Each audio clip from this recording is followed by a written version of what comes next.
Hai, Assalamualaikum warahmatullahi wabarakatuh. Ketemu lagi dengan saya Umi, praktisi talent mapping. Nah, kali ini teman-teman, kita akan melanjutkan penjelasan mengenai 34 bakat talent mapping. Dan kali ini masih di domain influencing talents. Nah, kalau kemarin kita sudah bahas 3 bakat sekaligus, maka kali ini kita akan membahas 2 bakat sekaligus, yaitu bakat yang berkaitan dengan selalu ingin menjadi lebih baik.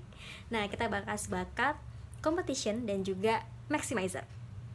Nah, kedua bakat ini teman-teman memiliki kesamaan, yaitu ingin selalu menjadi dorongan yang kuat untuk selalu jadi lebih baik.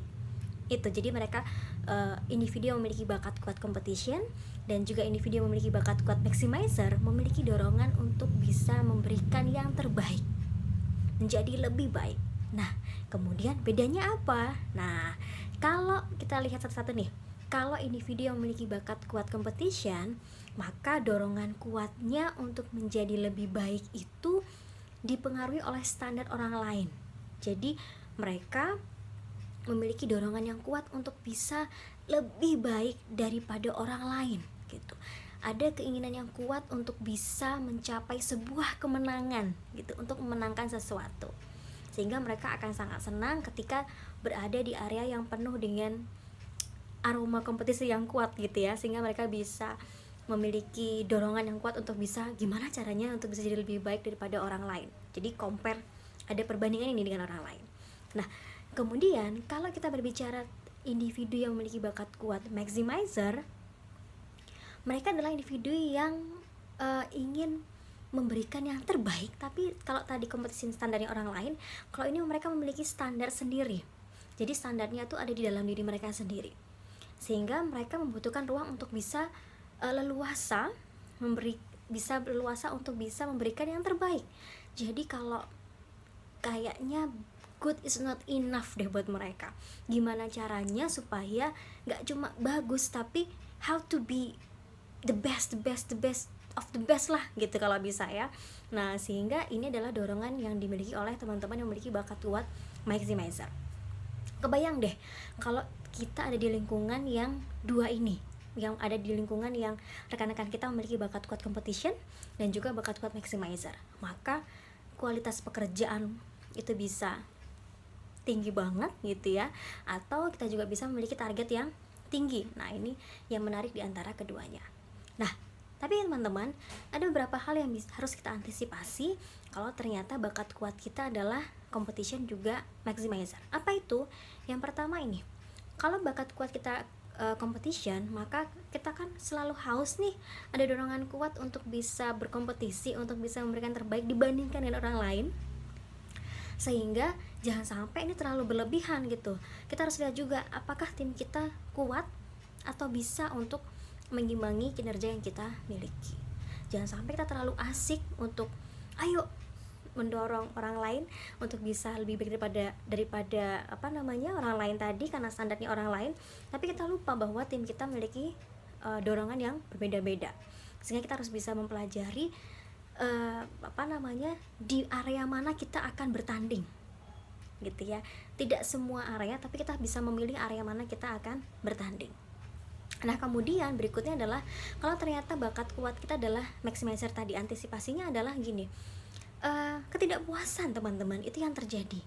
Nah, karena apa? Karena mereka tadi itu selalu merasa udah jadi, misalnya ada satu karya nih sudah selesai gitu, terus kemudian dia merasa ini kayaknya bisa diginiin lagi deh gitu. Padahal mungkin teman-temannya bilang itu udah cukup keren gitu loh, tapi bagi mereka ini kayaknya udah bisa diginiin lagi deh, sehingga batasnya itu nggak tahu gitu loh. Nah, ketidakpuasan ini akhirnya harus kita latih bagaimana caranya supaya kita kapan kita harus this is enough, and then kita bisa berpindah pada aktivitas yang lain. Nah, kita bisa gunakan nih bakat-bakat yang lain yang kita miliki ya, sehingga nanti dari kombinasi bakat tersebut akan membantu kita untuk lebih produktif tentunya. Nah, kemudian teman-teman, bagaimana kalau ternyata bakat competition ini dan bakat maximizer adalah sebuah keterbatasan buat kita? Nah, menarik ya. Nah, kalau ternyata bakat competition adalah sebuah keterbatasan buat kita, yang pasti kita adalah individu yang memang tidak suka dibandingkan. ya. Bagus sih ya, karena kita akhirnya jadi individu yang nerimo gitu ya, bersyukur dengan apa yang ada gitu ya, karena kita nggak suka dibandingkan. Ya sudahlah, memang dia begitu, kita begini aja. Nah, ini juga harus hati-hati teman-teman. Karena apa? Karena di satu sisi kita kadang-kadang kita perlu pecutan dari orang lain gitu ya, kita perlu pecutan dari orang lain untuk bisa bikin kita lebih baik, lebih maju lagi dengan melihat apa yang dihasilkan oleh orang lain sebagai sebuah pecutan. Oh, kita ternyata harus bisa begini nih gitu. Kalau orang lain bisa, berarti bagaimana caranya? Ayo kita coba lagi gitu ya. Jadi ini kita bisa siasati.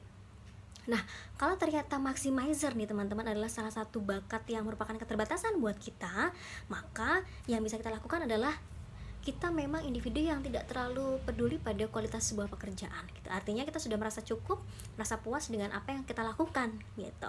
Nah, satu sisi ini baik.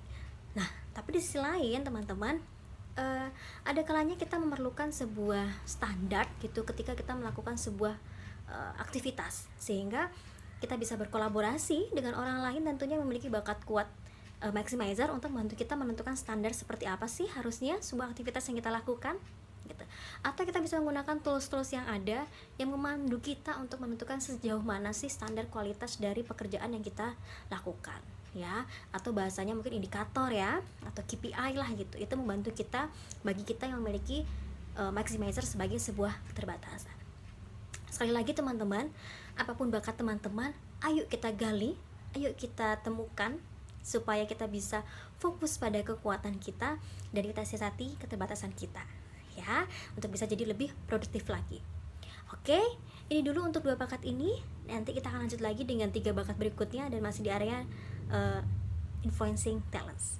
So, terima kasih banyak. Assalamualaikum warahmatullahi wabarakatuh.